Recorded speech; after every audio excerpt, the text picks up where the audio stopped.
Hi, I'm David Gregg. I'm the director of the Rhode Island Natural History Survey, and this video is the presentation of the 2021 Founders Award for Exceptional Service.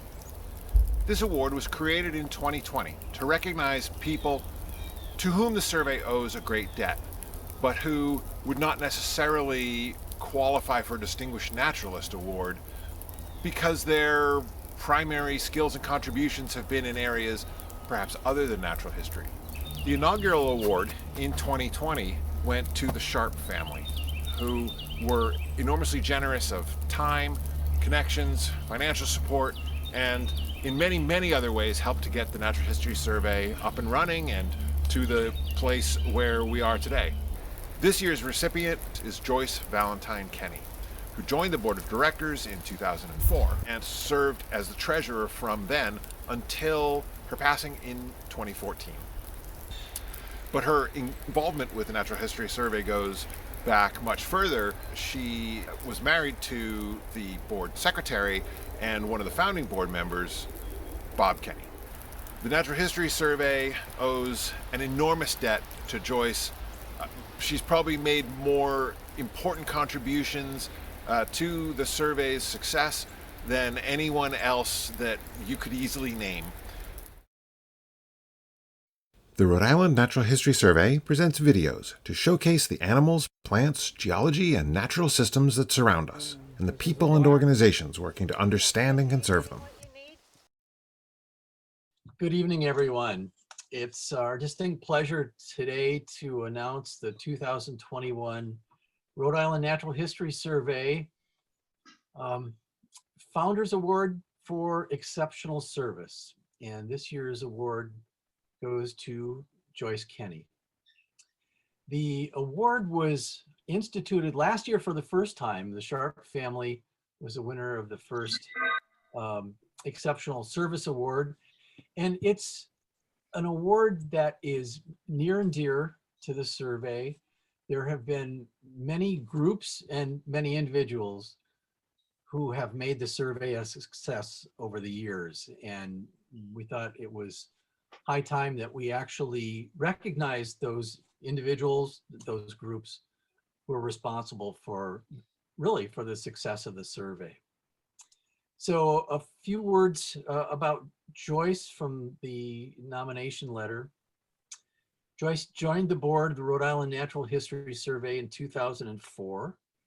But well before that, she exerted her considerable influence on the workings of the survey by vaulting the survey's bookkeeping methods into the Anthropocene. As a certified public accountant with many years of experience in the business world and in the nonprofit world, Joyce immediately saw the need to streamline and modernize our processes, and really took it upon herself to orchestrate that necessary quantum leap.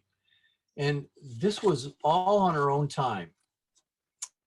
After being elected to the board of directors, it was not long before Joyce was voted into the role of survey treasurer. And this was really the first time that we were actually able to recruit a person supremely qualified to juggle our books, as it were, all in the right way, of course. Not only was Joyce a master of efficiency when it came to debits and credits and whatever other money metrics there are, but her treasurer's reports at the annual meetings were nothing short of rousing. And so how many times have you ever heard the words treasurer's report and rousing in the same sentence? I had never. That's nothing short of miraculous. And even when she was the subject of photoshopped photos, Bob, she handled that with grace and good humor.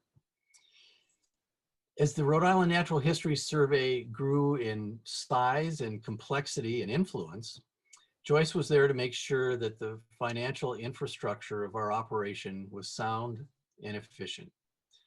That, along with her good humor and seemingly boundless energy, helped drive the continued success of our organization. Joyce was a linchpin of that success and has earned the notoriety of becoming the second recipient of the Rhode Island Natural History Survey's Founders Award for Exceptional Service. And with that, I'm going to turn it over to Lou Parati, the president of the board of directors of the Rhode Island Natural History Survey. Lou. Thank you, Keith. Yeah, it's all, I mean, I can't do justice to what Keith just said, but, having been a young pup joining the board a long, long time ago, or even just starting as a BioBlitz participant, I got to know Joyce and, had the good fortune of being asked to join the board. And, I didn't have the good fortune to know Joyce for very long, but what I did know about Joyce was, every time I would go to a board meeting, she just had this kind of mom feel to her. She was funny. She was just very dedicated to the survey's mission, as Keith detailed Joyce's passion and dedication to the board and willingness to make sure that we succeeded into the future. And it's the Joyces in the world that really drew me to the survey and to the warmth in the big family that we are, and has been a mentor to me, and is why I kind of now have moved into the position of the current president of the board of the Rhode Island Natural History Survey. So here's to you, Joyce, and I can't say this award is so well deserved for you, and we're really proud to give it to you. Thanks. Thanks, Keith and Lou. I am David Gregg. I'm the director of the Rhode Island Natural History Survey, and I started at the Natural History Survey about the same time Joyce did. In fact, one of the first board activities that I participated in was a financial analysis, the conclusion of which was we only had enough money to make it about 2 months. And Joyce led that. There is no way we could have engaged in a projection forward in time, with any degree of reliability until Joyce came along and sorted everything out. And I think that, from the very first thing I did as the director, right on, Joyce's contributions were absolutely the most important kind of moving force in a lot of the things that we've been able to do.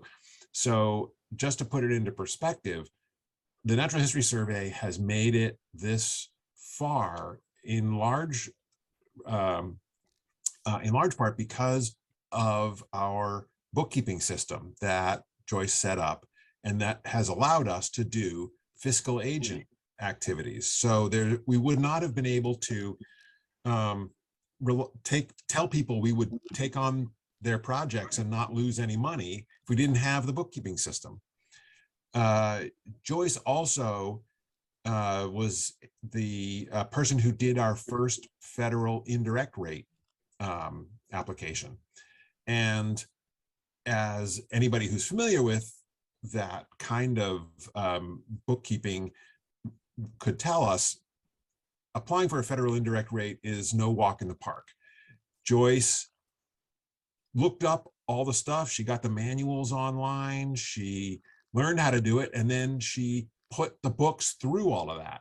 And, you have to calculate your entire organization several different ways in order to figure out, you don't just do it once and then hand it to the federal government. You do it several different ways, figure out which way is the most transparent, which way comes out the best for you. I mean, obviously. And then you hand it in, and then you have to constantly be recalculating it. And all of this Joyce did. Having a federal indirect rate and having a bookkeeping system that was reliable, those things probably brought the Natural History Survey $5 million worth of work. If you think about the the ARA stimulus grant during the 2008 financial crisis. That we used our federal indirect rate, and we had our bookkeeping system to rely on. When we accepted 2 employees for the Narragansett Bay Estuary program as sort of fiscal agent leaseback employees, we could do that because we had a bookkeeping system. We can take on complicated projects like coyotes because we have a bookkeeping system that is that other people can look at and be confident we're not going to lose their money. Or if we say this cost this much money and we spent that much money, that's the truth, that's actually what happened. So, from my point of view, trying to do the operations of Natural History Survey, trying to kind of brew up a combination of projects that'll get us along for the next year after year, we relied on the things that Joyce provided for us. We literally would not be here without her contributions. So that's what came to mind when I thought of the importance of Joyce for the organization. Thank you, David. Dr. Bob Kenney, husband of Joyce, is accepting the award today, and we'll turn it over to Bob. It took me a long time to think what I might say today. First thing I should say is that she's here with us, right over my right shoulder here, that urn on the tabletop back there. She's in that. What would she have said? She would have said thank you. She would have been self-deprecating and said, oh, I don't deserve this. I didn't do anything that any other accountant wouldn't have done. And I think today what I've decided to do, instead of telling stories about Joyce, I'm going to tell a story for Joyce. What would she have wanted to say to people? And that was an easy lift for me, because there was one question that people asked her that always made her light up like a Christmas tree. And I'm going to take control here and show a few pictures, especially since Keith didn't do any of his Photoshop specialties. So this is my favorite picture of all time of Joyce. This was Christmas time when she was 24 years old. And I'm going to guess that since her birthday was right before Christmas, that I gave her those earrings as a birthday present that year. So the question that she always loved to answer was, where did you two guys meet? So that's what I'm going to talk about today. We actually met. We were both undergraduate students at the University of Michigan, but we were not there at the same time. So her short answer to the question of where did you guys meet was, we were pen pals. That was computer dating before there were computers. And I started at the University of Michigan. I came from a little rural school in Western New York. I started there in the fall of 1966. I survived my freshman year. I went back the following year for a second bite at the apple. And while I was there in my sophomore year, this was one of my best pals. This was Jude. And Jude was a freshman when I was a sophomore. And she sort of adopted me as her surrogate big brother, because her real big brother was serving in Vietnam at the time. We met, we were building sets for the Gilbert and Sullivan Society, and the picture up in the corner there is the set we built for Princess Ida that year. So Jude, since I was her new big brother, she considered it her duty to find me a girlfriend. And so she tried to fix me up with every other girl in the dorm that year.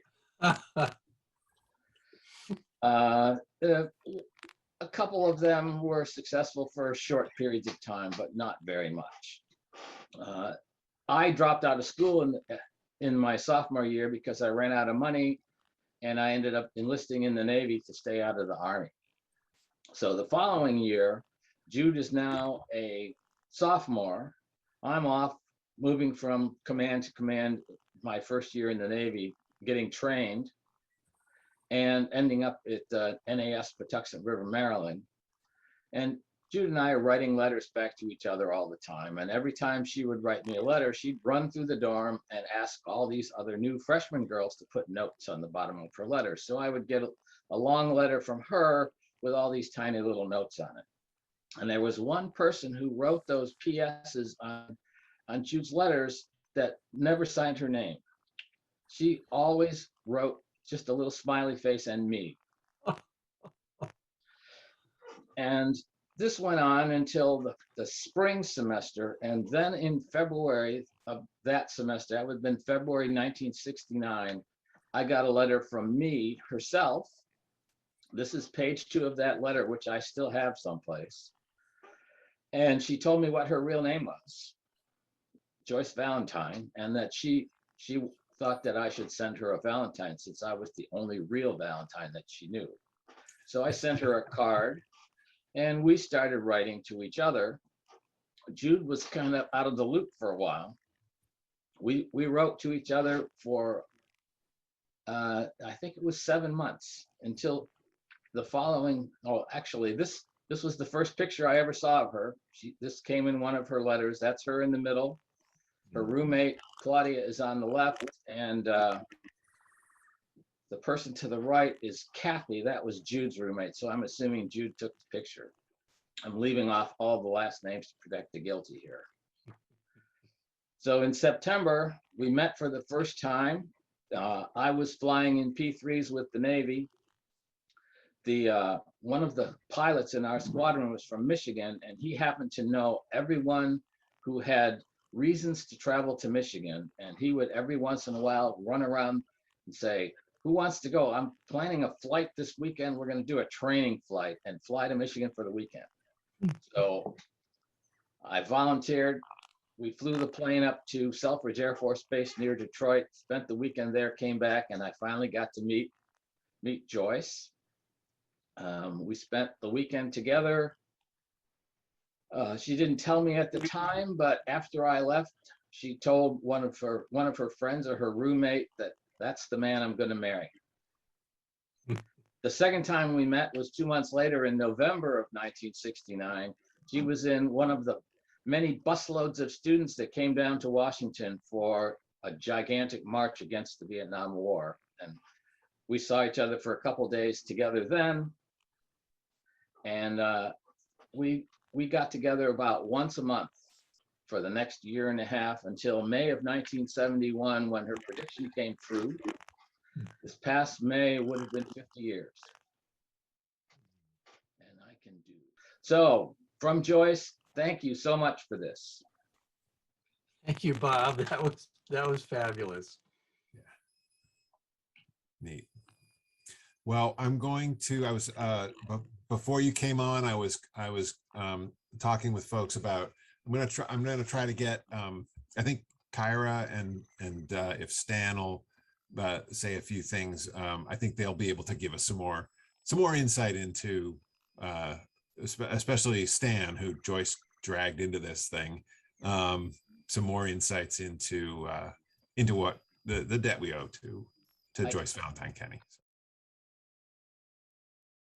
You could tell us some unique perspectives. I thought you could give us some unique perspectives on Joyce, because she was your partner in crime. We spent a lot of time together. I think we had only been at the survey for days, maybe. We were in the office in the Coastal Institute, and Joyce came in a whirlwind, because she was always this whirlwind of energy and enthusiasm and this shock of white hair. Yep. And I wasn't even supposed to be doing anything with bookkeeping at the time, because we were hiring a bookkeeper. And so we talked through things, and I completely didn't grasp anything she explained to me. But she reassured me that that was okay, that the bookkeeper was going to be able to take care of all of that. And then when you became the bookkeeper, what did she say? She said, oh, this is going to be easy. You're going to learn exactly the way I learned, which is just by doing all of it. Don't worry about the accounting terminology or definitions or any of that. Just think about how things make sense.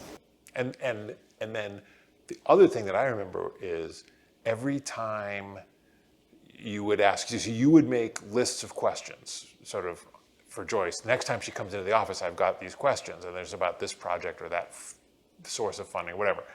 And she would say, okay, well, you'd sit down together at the computer. You'd say, okay, let's see what you've done here. And about 5 minutes later, she'd say, oh, this is great. You've done fine. You're the best. You're as good as any bookkeeper.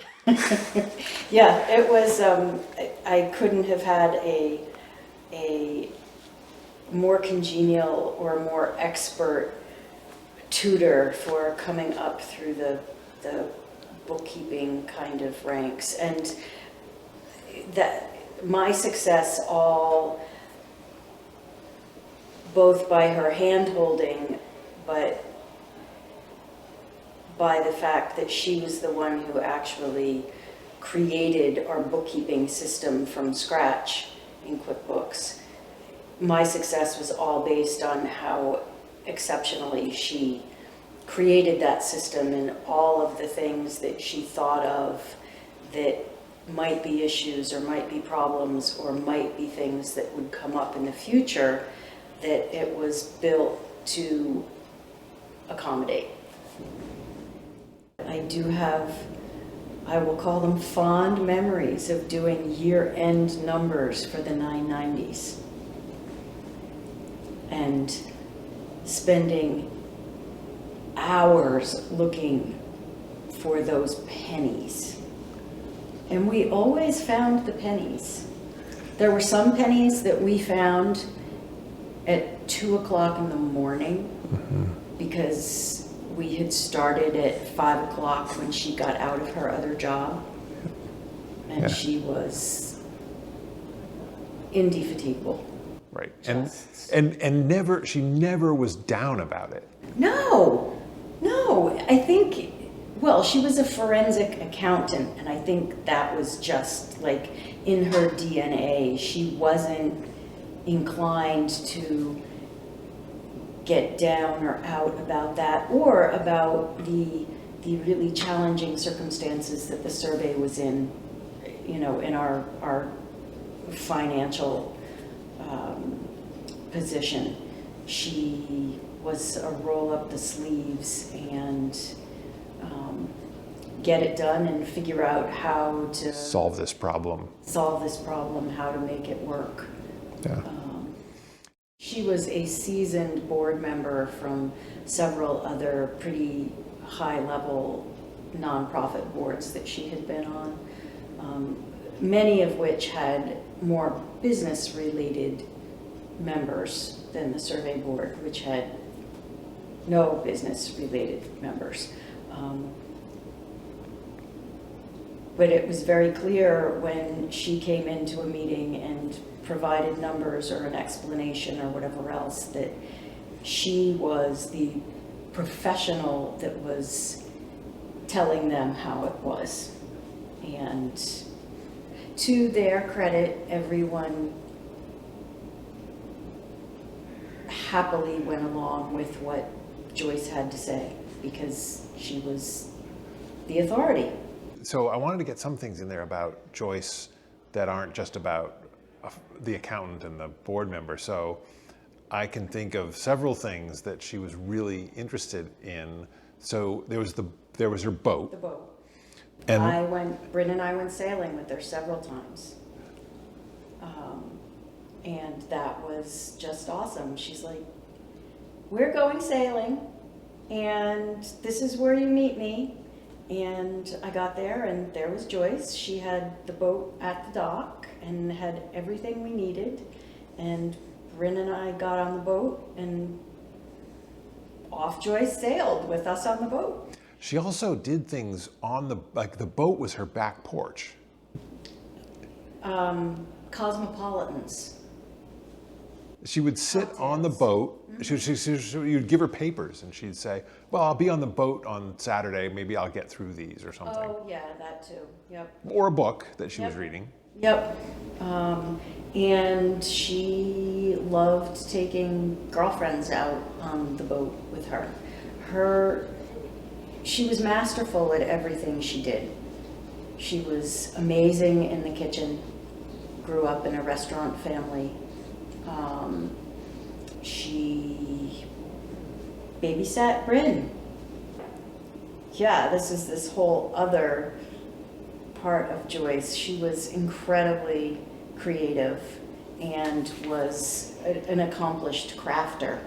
She was incredibly adept stamper. She had these card catalogs that Bob had gotten from a library that was closing down. And she had drawers and drawers and drawers of stamps, all organized by topic and however one organizes stamps. And she made beautiful cards and note paper and decorated mats for framing things. I was hoping that you knew her from way back, and Yeah, but have some stories. I've got a few different things. I've got, that I had mentioned to you. We worked together in the mid to late 80s at one of the international accounting firms. And one of my great recollections was she called one day, probably around noontime, and she was on a job out of state. And she called me and she said, Stan, I don't think I'm going to get into work today. And I said, Joyce, what's the problem? And she said, well, I'm in Springfield. Unfortunately, I'm in Springfield, Illinois, rather than Springfield, Missouri. So she'd gotten on a plane to the wrong Springfield. And I got almost nothing done the rest of the day because I was laughing so hard. But, I remember that. There was another day it was a Sunday, we were working, and there were very few people in the office. And the international accounting firm is a pretty conservative place. And so she walked into my office and she said, I just got a call from Bob. And he told me that there was a squirrel up on the wires and it got killed. And he's now going to cook it for dinner. I was like, Joyce, whatever you do, do not tell anybody this. You can't just be telling people in this office that you're eating a squirrel that your husband's making that, came off got electrocuted off a wire. But, I remember another time we were working out of state. And we got to the end of our workday, and what most people do when they get to the end of the workday and they're out of town is they go to a nice restaurant, they have dinner. Not with Joyce. Joyce looks and he goes, I got a place, we're going somewhere else. About 20 minutes later, after being on the road, we're down in caves. So we went out, because she was so adventuresome, the idea that you're just going to go to dinner. No, that wasn't Joyce. Joyce is much more adventurous. And so, we're out in caves. I remember being up in New Hampshire once. We're in northern New Hampshire, and there wasn't a lot of traffic, but all of a sudden, Joyce says to me, stop the car. So I, of course, stopped the car in the middle of the road. And there was actually a partner in the car with us, and he was just outraged that I stopped the car in the middle of the road. And Joyce just jumped out, had a camera, started filming, taking pictures of moose and deer and elk and everything. But, being with Joyce at work, she brought so much more fun to work than most people would. She was, and she obviously did a great job. I mean, she just had everything. She wasn't missing a thing. She had the brain, she had the character, she had it all. Yeah. So yeah, those stories all kind of fit into the character with Kyra remembering Joyce's love of her little Miata, Oh, and yeah. also of the boat. It was sort of like, here's a fun thing and I'm going to do it. And Yep. she just had so many things that kind of set her eyes sparkling, and she would go do these things. Oh, yeah, and she is really talented. I remember um, Susan, my Susan. Um, Joyce asked her to do something, in the art realm, taking a class, and Susan's pretty good at this stuff. And she came home and she said, "Oh my God, you can't believe how good Joyce is at this." She said, "I'm embarrassed at how good she is." Yeah. So she could just do a lot of stuff. I mean, Yeah. she covered a lot of ground. So how did you meet Joyce? Joyce, we both worked. I was there first at one of the international accounting firms, and she arrived. I was probably there. I got there in 1980. I would say she probably got to the accounting firm mid 80s, 85, 86, and we probably worked together for about 4 years. And then we went our separate ways from the accounting firm, but we stayed in touch. And I will tell you, I probably stayed in touch with maybe 5 or 6 people, and the office probably was 100 people. And I probably stayed in touch with 5 or 6 people, which will tell you what I thought of Joyce. Yeah. And we would get together for lunch, and we do something socially. Maybe I think we got together with Bob and Joyce a couple of times. I remember going to something at URI together with them and stuff. And then, she eventually, she was the one that asked me to join the survey. Right. So when she was involved with the survey, well, through Bob, and then Right.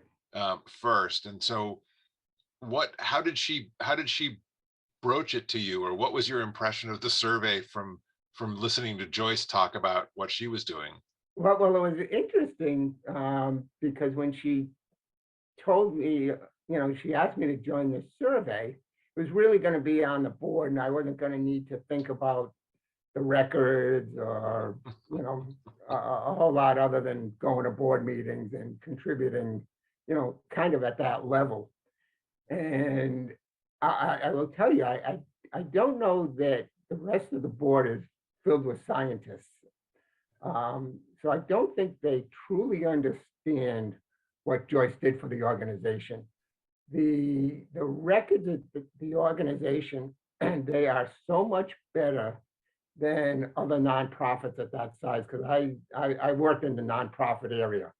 And so I kind of know that nonprofits of our size do not have systems the way we do.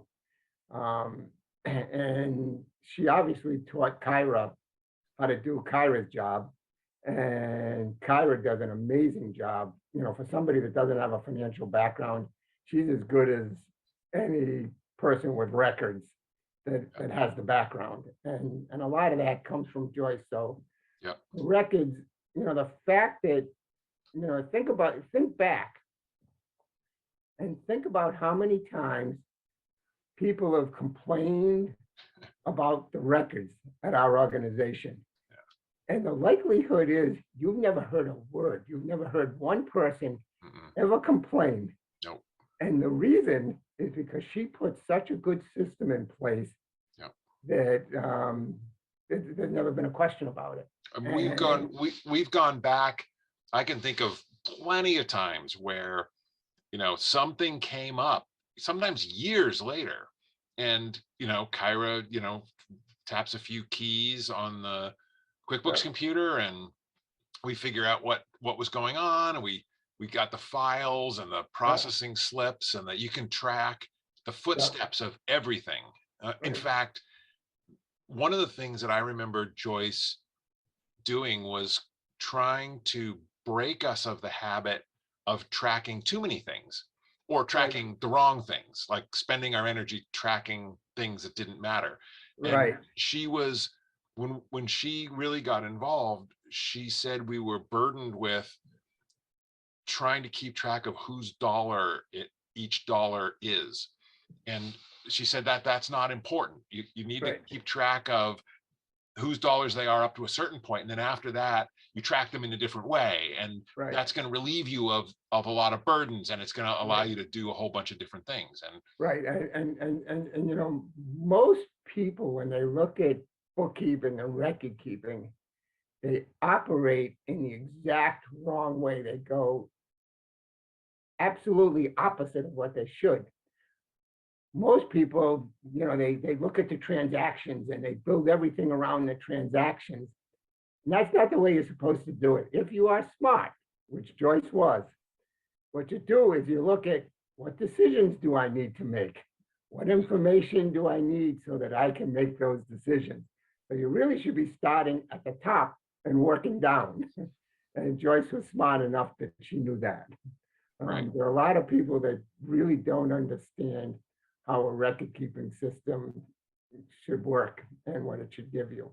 And fortunately for the survey, you know, we do know that. And when I came, well, you and I started at about the same time. When I came, we had just hired a part-time bookkeeper. That was Colleen.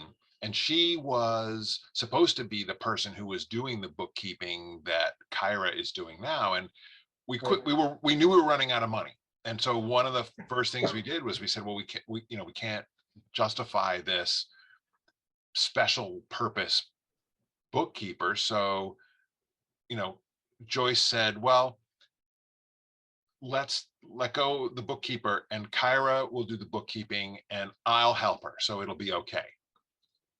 And and so she and Kira kind of, it was an unspoken deal, or a kind of a spoken deal that Joyce was gonna help us dig out of this hole by taking more responsibility to make sure that the books were good while Kira was learning how to do the job. And when we were going through that period that you're talking about, when you and I were fairly new to the organization, what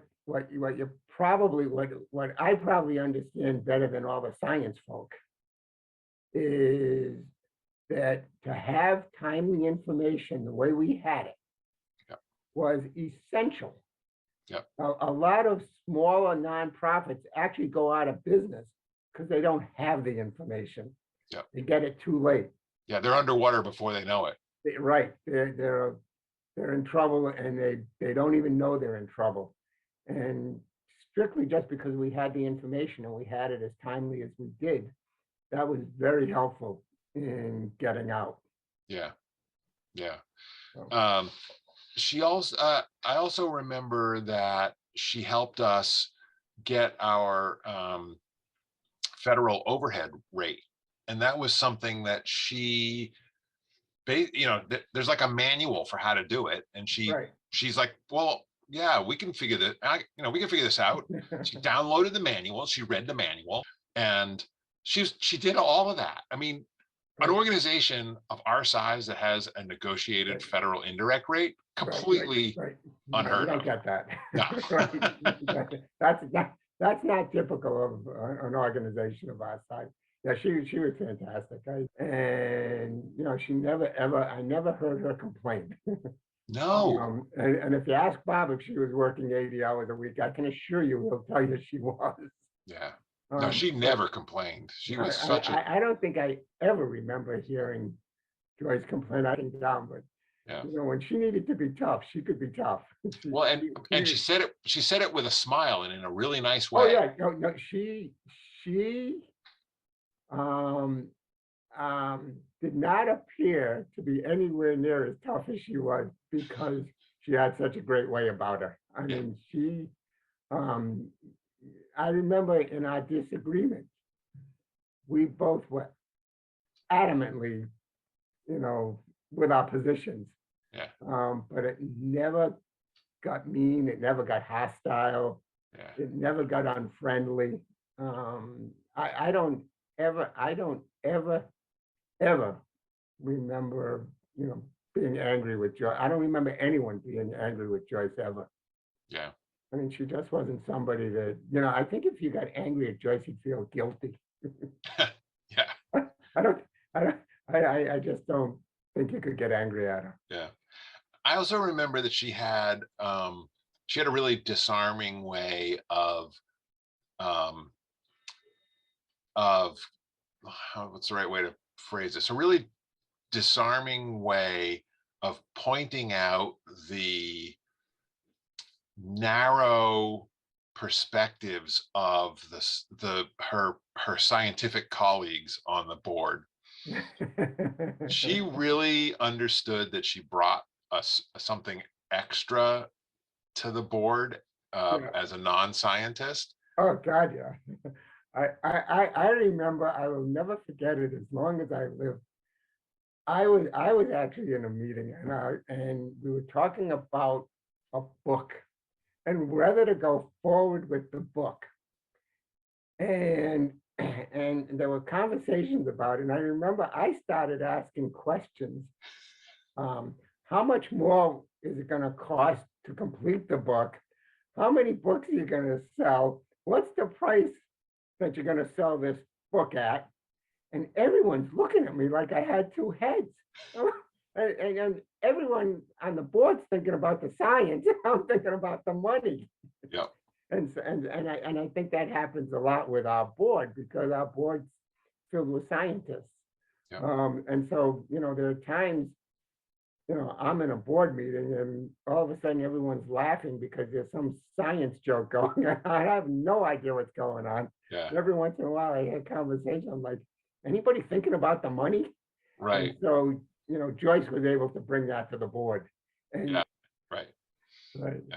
But it's, people have their own mindset. I've got my mindset and there are things I missed. Yeah.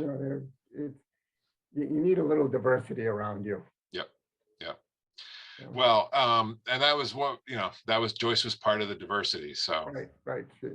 She brought that. She had an advantage over me in that she was married to Bob.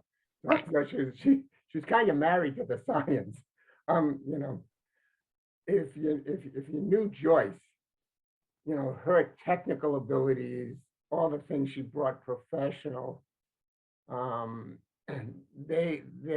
don't even, you barely see that. So she was such a great human being. Her personal qualities so overshadowed her professional because her professional qualities were amazing. yeah. And she was such a great human being. Yeah. That you almost lose some of that. I mean, her impact, her impact on the survey today is still, it's still there. Oh, absolutely. I don't know how much people recognize how her impact is still there, but it really is. Yeah. So Yeah. I'm thrilled that we've decided to honor her because she really, really deserves to be honored.